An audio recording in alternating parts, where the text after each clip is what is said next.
اب اس میں ایک اور نقطہ اسی آیت کے اندر فتبسم ضاحکا من قولہا، یہ دو لفظ ہیں جو پہلے آیت کے بالکل شروع میں ہیں، فتبسم اور پھر ضاحکا، یہ دو لفظ بڑے قابل غور ہیں۔ تبسم دہک اور قہقہا، یہ تین قسمیں ہیں ہنسنے کی۔ ہمارا اردو زبان میں جو لفظ ہے ہنسنا، کسی کا بھی ہنسنا، اس کی ہنسنے کی کتنی قسمیں ہیں جی بول دیں؟ نمبر 1 تبسم، نمبر 2 دہک، اور نمبر 3 قہقہا۔ اب ان تینوں قسموں کے احکام ہیں الگ الگ۔ پہلے یہ بات نوٹ کر لیجئے، جتنے بھی اللہ تعالیٰ کے پیغمبر ہوئے ہیں انہوں نے کبھی بھی قہقہا نہیں لگایا، یا تبسم فرمایا ہے یا انہوں نے دہک فرمایا ہے۔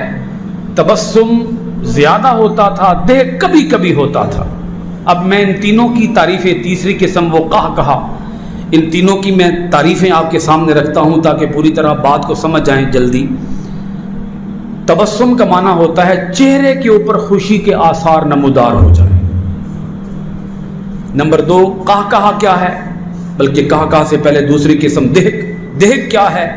دہک کا معنی ہے ایسی خوشی کہ جس کے اندر چہرے پر مسکراہٹ بھی آ جائے، چہرے پر خوشی کے آثار نمودار ہو جائیں اور دانت بھی نظر آ جائیں، اس کو کیا کہیں گے؟ دہک، ضاد ہا کاف، دہک۔ تیسری قسم قہقہا، جس میں خوشی کے آثار بھی نمایاں ہوں، دانت بھی نظر آئیں اور آواز بھی نکل جائے، اس کو کہتے ہیں قہقہا۔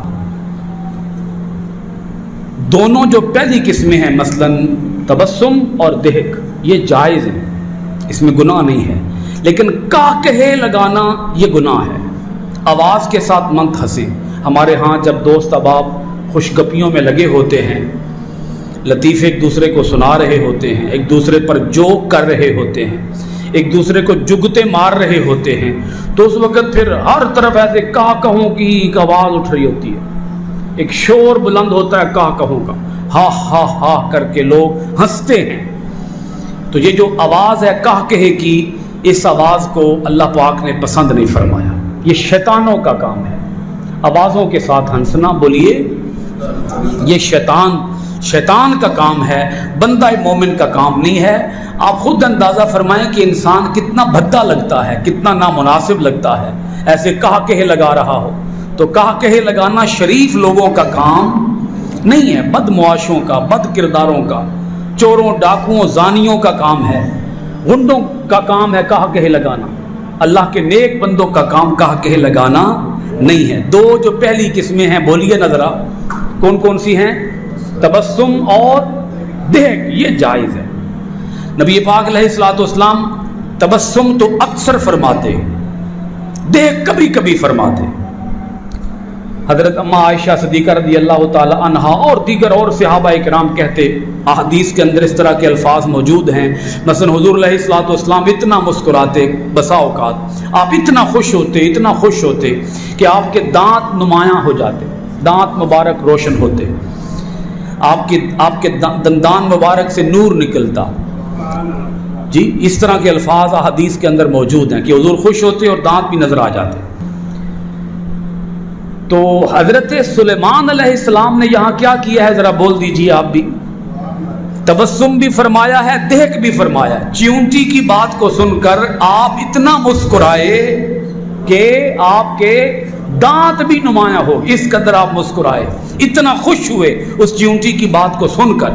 نماز کے دوران اگر کوئی آدمی تبسم کر دے تو اس سے نماز نہیں ٹوٹے گی، وضو بھی نہیں ٹوٹے گا، لیکن اگر نماز کے دوران کوئی دہک کر دے، دہک یعنی اس کے دانت نظر آنا شروع ہو جائیں، وہ اتنا ہنسے نماز کے اندر، تو اس کی نماز ٹوٹ جائے گی، وضو قائم رہے گا۔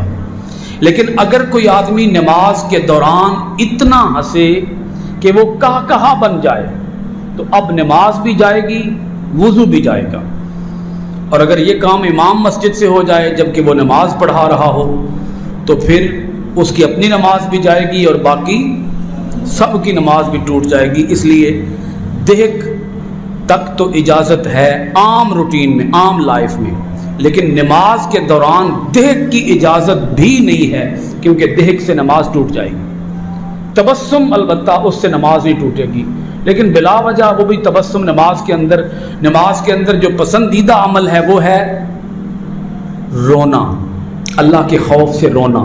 اور یہ قرآن پاک کی ایک آیت بھی ہے، فَلْيَضْحَكُوا قَلِيلًا وَلْيَبْكُوا كَثِيرًا، چاہیے کہ تھوڑا ہنسا کرو زیادہ رویا کرو، تھوڑا ہنسا کرو زیادہ رویا کرو۔